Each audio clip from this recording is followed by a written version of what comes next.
Lassie must be missing. Before John Wick broke necks for his dog, and before Batman made brooding a full-time job, there was a weird dude in a Hawaiian shirt solving pet-related crimes with the confidence of a man who talks to pigeons for intel. That was Ace Ventura, the human equivalent of a cartoon, a detective for animals, and probably the only man alive who could win a slapping contest with a chimp. He helped pigeons, rescued dolphins, and argued with zoo animals, because Ace Ventura doesn't do normal. This loudmouth with a hairstyle that defied gravity became one of the most interesting characters of the 90s, and maybe the weirdest hero my younger self ever rooted for. In this marvelous video, we're exploring the wonderfully absurd world of Ace Ventura and why it worked in a way no one saw coming. Whether you're a longtime fan or you only know him as that guy from the Dolphin movie, we're going to talk about everything from Ace Ventura's lore, his evolution, to his very strange but oddly brilliant detective style. Because in his own weird way, he made being different feel cool. Get ready for the entire lore of Ace Ventura Pet Detective. You ready? A little snack for you. Origins of Ace Ventura, how the legend was born. Before Ace Ventura was dashing into jungle trees and interrogating dolphins, he was a half-formed, oddball idea in a pretty standard detective story. The roots of this human cartoon came from Jack Bernstein, a screenwriter who pitched a quirky idea. What if a detective solved crimes involving missing pets? Sort of like Dirty Harry meets Scooby-Doo. Sounds silly on paper, but that seed grew into one of the most unforgettable characters in comedy. It had enough room for chaos, slapstick, and something you couldn't take too seriously, which was exactly what the 90s comedy scene needed. The original draft had the framework in place, a detective solving animal-related crimes, but Ace wasn't fully Ace yet. He was more like your typical wacky dude doing animal work on the side. The real magic didn't start until Tom Shadyac got the director's chair. Shadyac had worked with comedians and knew exactly the kind of personality this script demanded. Someone loud, weird, and unpredictable. Jim Carrey was signed on. At the time, Carrey was a rising name in sketch comedy, known for bending his face and his body like they were made of rubber. Shadyac gave him the space to bend the character, and Carrey ran with it as if there was no tomorrow. He brought the hair flicks, the loud shirts, the talking through his butt routine, and all the catchphrases that turned Ace from a quirky pet detective into a human cartoon. His performance wasn't about being funny in a conventional way, it was erratic and way over the top, and it worked because you just couldn't take your eyes off him. But underneath all the flailing and screeching, there was a method to the madness. Carrey was heavily inspired by cartoons, like actual cartoons. You could see pieces of Peter Sellers' Clouseau and old Looney Tunes logic running through him, and while Ace is often seen as this nutcase on the surface, what made him click was how sharp he was underneath. He saw patterns no one else did. He connected with animals better than humans. He could look like a fool one minute, then reveal a master plan the next. The studios, though, didn't know quite what to make of the guy. The whole thing was a huge gamble. Jim Carrey wasn't a movie star yet, and quite frankly, he was too weird. No one really knew if a film about a pet detective would bring people into theaters. Executives were twitchy and had their doubts. Carrey got paid peanuts for the role, while Shadyac too had to push back hard to keep the original vision intact. The whole thing could have easily flopped, but it didn't. It made money, and when test screenings blew the roof off, where people laughed until they couldn't breathe, everyone knew that they had something insane that, against all logic, worked. And honestly, nobody's pulled it off quite like that ever since. Ace Ventura Pet Detective, 1994. The rise of the Animal Avenger. Ace Ventura's first big screen case begins in the most Ace way possible, with a fake limp, a crushed box, and a dog rescue mission that ends in a, let's call it, alternative payment. He retrieves a woman's stolen pooch from her angry ex, and she thanks him in a very non-PG way. But things turn serious when there's a missing dolphin, and you have a string of clueless cops. And no, it's no random dolphin, although that's equally concerning, but when Snowflake, the Miami Dolphins mascot and basically the soul of the stadium, vanishes right before the Super Bowl, it's Ace Ventura to the rescue. The guy is broke, lives with an army of stray animals, and takes his job way more seriously than anyone around him. He gets called in by Melissa Robinson, the Dolphins' PR rep, because honestly, no one else is taking pet theft seriously. What follows feels like a cartoon detective story written on energy drinks and instinct, and a simple pet snatching case unravels into something much bigger. Ace, being Ace, doesn't do things like the book. He tears through cases with disguises, interrogates parrots, shouts at fish tanks, and sniffs poop like he's solving a murder, which, by the way, he is, and it's all part of his process. We know what you're thinking, and yes, it's crazy, but the plot thickens with a Super Bowl ring missing a gem, and Ace zeroes in on Ray Finkel, a disgraced ex-kicker who blew a game-winning field goal and lost his mind. Ace believes Finkel is somehow behind Snowflake's disappearance. Trouble is, Finkel vanished years ago and is off the grid. All records point to him vanishing after a mental breakdown. During his investigation, Ace also learns about Lois Einhorn, a lieutenant of the Miami police who's been hounding him since he joined the case. Ace is sus about it and ponders, what if Finkel became Einhorn? By the end, Ace not only finds the dolphin, but also uncovers a revenge plot tied to Finkel, gender identity theft, and one of the craziest villain reveals of all time. The film doesn't waste time telling you who Ace is. You see it through his actions.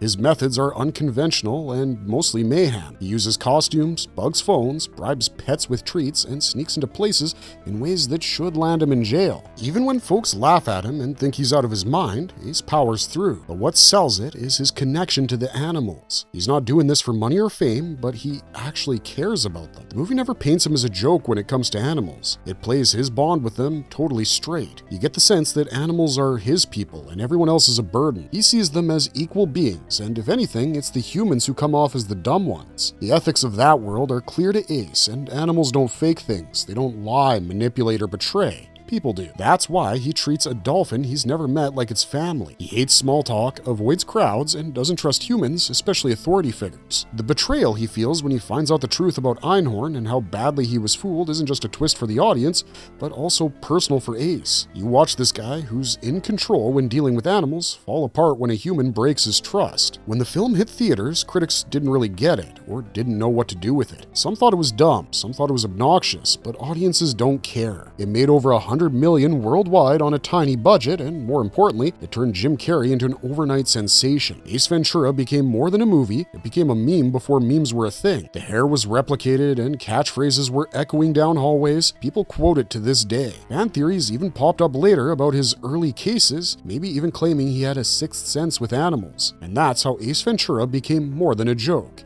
He became this weird little symbol for loyalty, for being different, and for sticking to what matters in a detective story where the biggest emotional moment involves a dolphin being reunited with its tank. Try pulling that off with a straight face, because Ace Ventura did. Ace Ventura, When Nature Calls, 1995. From detective to diplomat. After solving the case of the missing dolphin and going full psycho on Ray Finkel, Ace Ventura disappears from Miami and is completely gone. When Nature Calls picks up, he's living in a Tibetan monastery, dead-eyed, emotionally fried, and trying to find peace. This time, he's traded Hawaiian shirts for monk robes and refuses to leave. We find him in self-imposed exile after failing to save a raccoon. Yeah, you heard that right. He's completely broken up over it and has gone full monk mode. Robes, bald spot, all the bells and whistles, but it doesn't last long. Ace is back in the game when a sacred white bat named Shikaka, a symbol of peace, goes missing in Africa. The tribes, the Wachati and the Wachutu, have their own customs, sacred rituals, and a surprisingly detailed backstory for a comedy that features a guy being speared in both legs. The white bat, Shikaka, is sacred, and its disappearance threatens everything, so when duty calls, Ace snaps out of his exile. It sounds like a parody of a parody, but the movie fully embraces it. What follows is bigger, louder, weirder, and way more unhinged than the first movie. It doesn't pretend to be anything but a circus, and that's what makes it work. Right off the bat, pun intended, we learn Ace is terrified of bats, which for a guy whose life is about loving animals is pretty telling. He's obsessed with helping animals, but he draws the line at that one flying species. It's a fun contradiction, and it humanizes him a little more. That phobia strips him of his confidence, and for the first time, we see Ace terrified out of his wits. Ace, despite bumbling through their land like a kid high on sugar, ends up respecting the tribe's traditions. He learns tribal customs, respects their beliefs, and shows way more awareness than people give him credit for. After all, the guy knows his animals, and he knows how to fix what humans mess up. There's a moment early on where Ace reenacts a dramatic rebirth from a fake rhino's butt.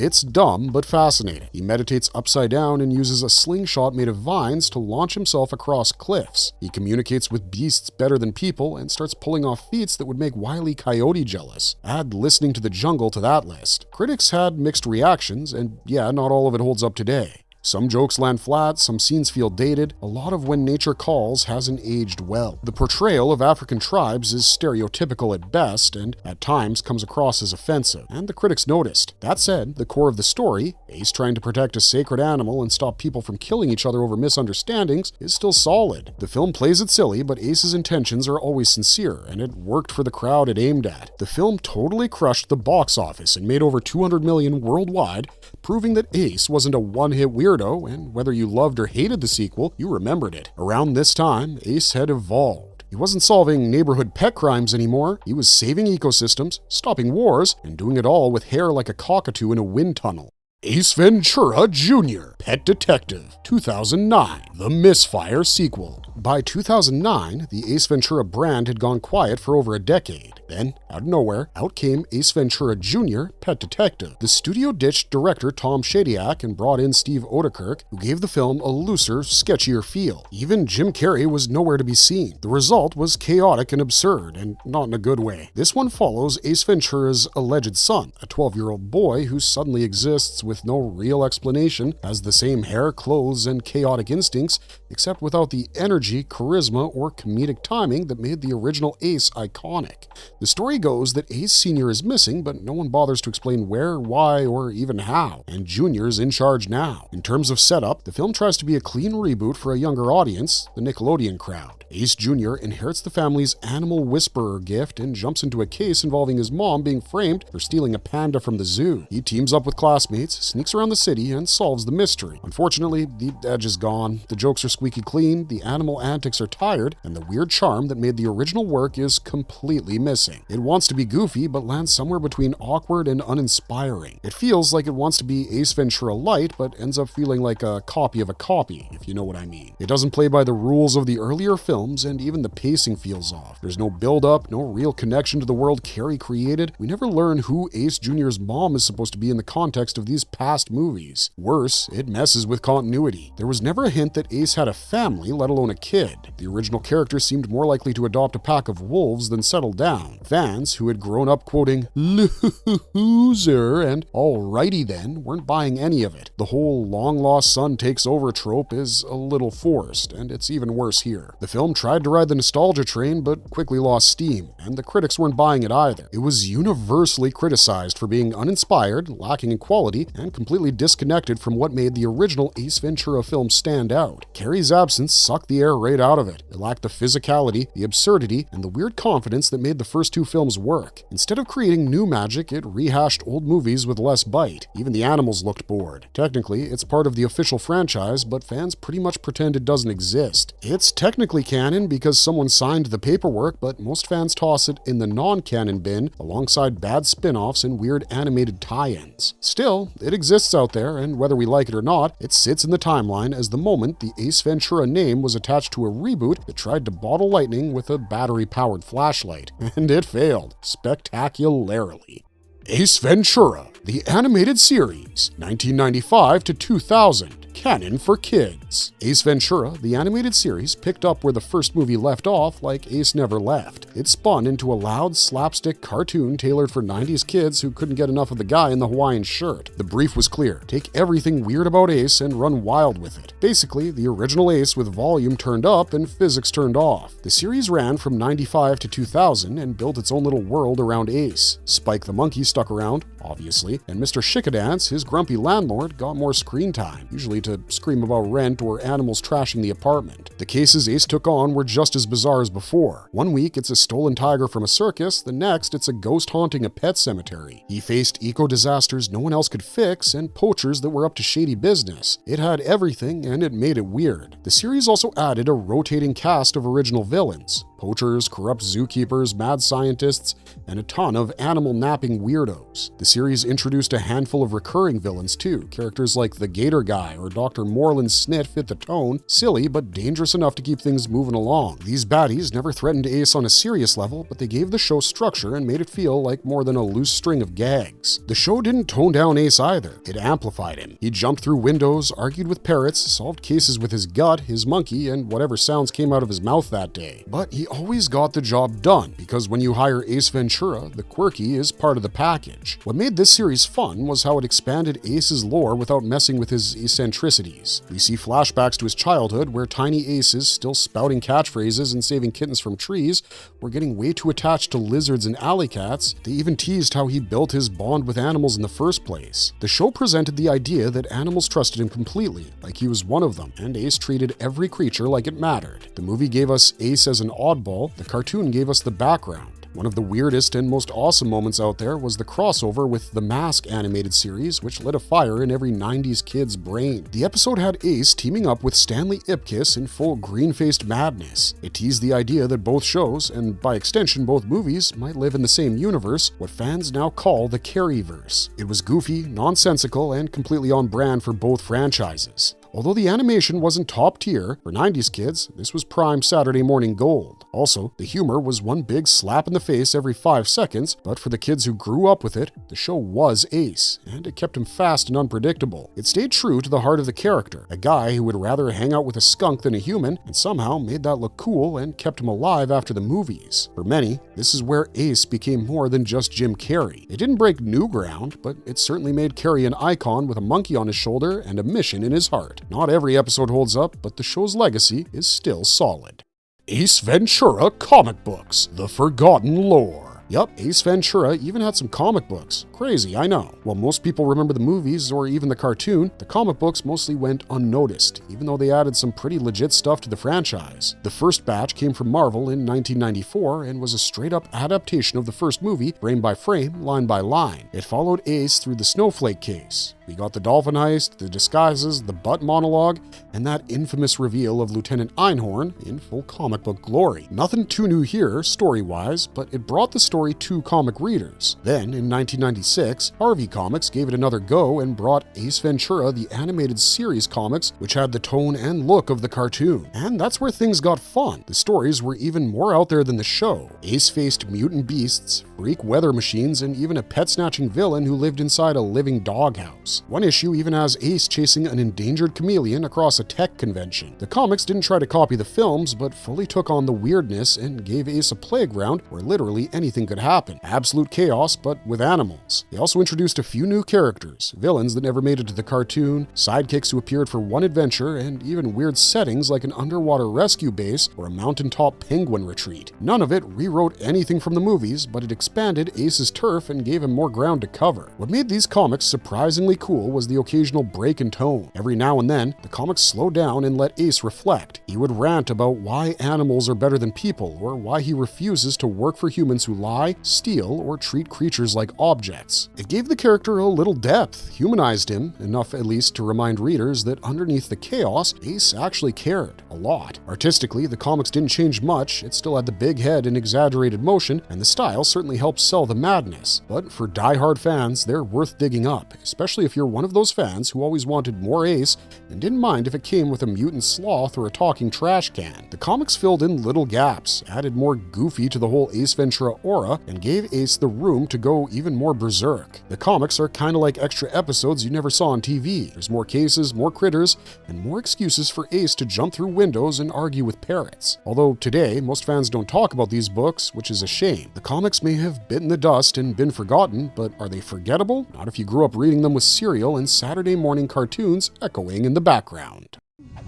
Do not, and I mean not, Ace Ventura, the CD-ROM game, 1996. Digital mayhem. In the mid-90s, LCD games were everywhere, and Ace got not one, but two of these plastic button mashers in 1995, both built to ride the hype of When Nature Calls. One was titled Ace Ventura Pet Detective, and the other directly used the sequel's name, Ace Ventura When Nature Calls. You saved animals, dodged baddies, and probably squinted a lot. They're more of a nostalgic novelty these days, the kind of thing you would find in a collector's drawer or a dusty eBay listing. Then came the CD-ROM games, and every cartoon character had their own point-and-click adventure. Ace Ventura got one too, and it was as weird as you would expect. Released in 1996, Ace Ventura, the CD-ROM game, was based on the animated series, not the films. So everything was bigger, louder, and dipped in cartoon nonsense. You controlled Ace through a mess of animal crimes, solving cases one click at a time. The game played like your classic point-and-click setup. Think early Monkey Island or Day of the Tentacle. Each case took Ace into animal-related mysteries across a bunch of zany locations. Missing dolphins, creepy circuses, jungle trails, shady labs, and more. You clicked your way through conversations, puzzles, and absurd clues while Ace dropped one-liners and made faces the way only Ace can. The plot wasn't one long story, but a bunch of shorter missions tied together by Ace doing what he does best, irritating people while tracking down stolen animals. You clicked around the screen, talked to weird side characters, used random objects in weirder ways, and pieced together clues. What made the game fun for fans was how it stayed loyal to the cartoon. We saw returning faces from the show, but we also met a bunch of new oddballs made just for the game. The voice acting matched the show perfectly, which kept the tone consistent. You didn't feel like it was just Ace in a video game, a mellowed version, but you felt like you were playing a full-blown cartoon episode where you had to do the thinking, or at least the clicking. But you see, it didn't always work. While fans of the show loved it for the chaos and character, gamers weren't as kind. The interface could get fiddly, the puzzles were clunky, some solutions made no sense, and if you didn't have the patience of a saint, the game could really test your nerves. And thus, it never made it to consoles. But for fans who were all in on Ace's world, it was a good time, and it still holds a strange little badge of honor. It was Ace Ventura's one and only shot at video game stardom, and undoubtedly it was a mess, but it was a charming one. In other words, pure Ace.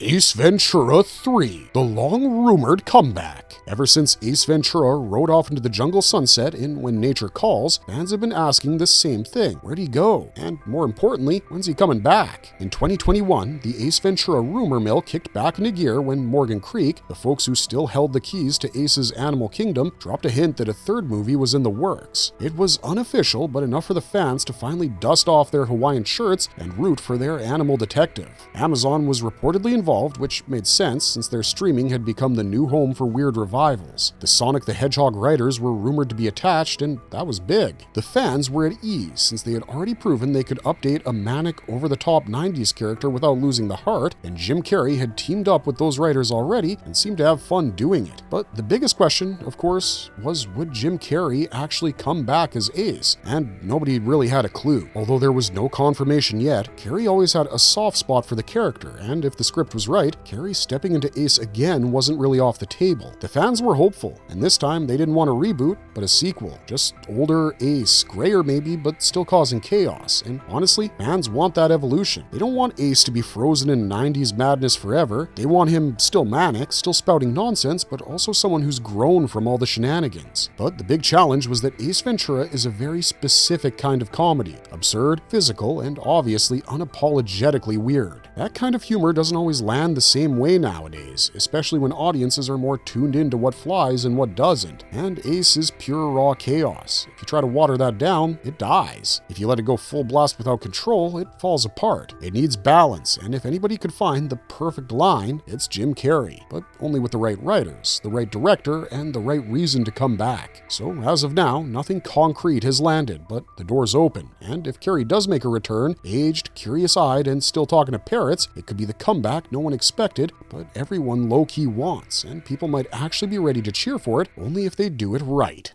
The cultural impact of Ace Ventura. Whether you love him, roll your eyes at him, or do both at once, there's no denying that Ace Ventura left a massive boot print on pop culture. Decades later, people still show up to costume parties in Hawaiian shirts and giant hair. Kids who weren't even born when the movies came out still yell his catchphrases, and not to mention that every impressionist has a go-to Jim Carrey bit. The hair, the voice, the pelvic thrusts. Carrey was a comedy mascot in the 90s. You couldn't go to a Halloween party without seeing at least one loudmouth in a Hawaiian shirt yelling, "Alrighty then." You just couldn't go anywhere without bumping into Ace Ventura references. But for all the laughs and legacy, Ace Ventura didn't walk away clean. The first film has rightfully faced criticism for transphobia. It was played for laughs back then, but now it lands awkwardly at best and offensively at worst. And the sequel's portrayal of the African tribes, designed to be absurd and over the top, sparked its own fair share of criticism. Still, people have found ways to separate the mess from the magic. When you dig past the outdated jokes, what's left is a weirdly layered character. Beneath the loud voices faces and butt jokes, Ace has a code. He's always on the side of the animals and puts himself on the line to protect the voiceless, and he never bends to fit in. He gets mocked, dismissed, and even hated, but Ace doesn't care. He sees beauty in the things most folks ignore. He'll ruin his own life before letting a parrot get hurt. That kind of conviction is rare and gives his character depth. Ace Ventura might be a fool, but he's a fool with a purpose, and that's why the Ace Ventura archetype is still relevant today. The weirdo no one takes seriously until he proves them wrong. That kind of character still lives on in modern comedy. You see hints of him in newer shows, quirky detectives, even chaotic YouTubers who blur the line between dumb and genius. He's set the mold for an entire generation of characters who weaponize awkwardness. He may be stuck in the 90s in terms of style, but his energy still fits today's internet. Weird, relentless, honest in its own way, and maybe, if the universe lines up and carries down for one last animal case, we'll see Ace Ventura tear across the screen in that ridiculous dolphin-painted car again. Older, probably weirder, and still absolutely fearless. And let's not forget the cult love. Even now, Ace lives on through memes, mashups, cosplay, TikToks, and YouTube tributes, and people keep coming back to him. Not because the plot or the humor was perfect, but because in a world too busy to care, Ace, for all his madness, had heart. And that's what makes him a little more than ordinary. Marvelous verdict! So what started as a one-off detective gig to rescue a missing dolphin turned into a universe of chaos, catchphrases, and cartoon logic where animals mattered more than people and sanity was optional. But for us, Ace Ventura was never about solving the case, but about the complete absurdity of how he solved it and the fact that, against all odds, it worked out. As a kid, I didn't care about the missing people, Snowflake, or the tribal politics in the second film. I was there for the talking butt jokes, the crazy faces he made, and that weird little walk he did like he had springs in his shoes. I had no idea what was going on half the time, but I laughed until my stomach hurt. And surprisingly, through it all, Ace Ventura managed to keep that gravity-defying hair and a wardrobe that looked like it lost a fight with a thrift store. Looking back now, what makes this character a revelation for me is how Ace embraces his unfiltered, goofy energy in spite of so many eyes rolling at him. In a world where you're told to color within the lines, Ace Ventura kicked the box over, handed you crayons, and pointed at the wall. And I'm weirdly grateful that he existed at all. That's all we got for you this time, but thanks for watching. Stay safe out there and have a marvelous day.